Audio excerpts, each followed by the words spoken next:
У 49-м тогорочним чишлі новинах «Руське слово» рубрика «Тижньовник» пише о активностях роботного цела за родну ровноправност Національного совіту Руснацох, а попри актуальностях з веcej местах рубрика «Нашо места» пише о заключеннях з Схадські совіту месній заjednici Ruski Kerestur. Na bokoh ekonomії розсварка з Мирославом Магочом, польопривредником з Вербасу, а ту і звід з першого римського преподавання за Папригарох у Керестуре. Kultura i prosvita analizuje či še počituje tradicije obljekanja našого народного облячива, а на тих боках і прегляд подійок з маніфестації Дні Миколи Микочиша.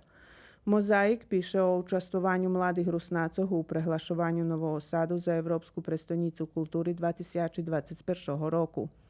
Rubrika Ljudze, rok i život upoznava čitačov z Nađu Kečkeš zo Šidu, a prenoši i švedočenje Irini Olejar, maceri Romka Olejara, kotri ščeznul u vojni 90-ih rokoh. Duhovni život ponuka ohljadnuce na zakončeni rok milosrdija. Na bokoh sporta tekst o Julijanovi Malackovi, a tu zaznačeni i uspih mladih karatistoh Keresturskoho Rusina.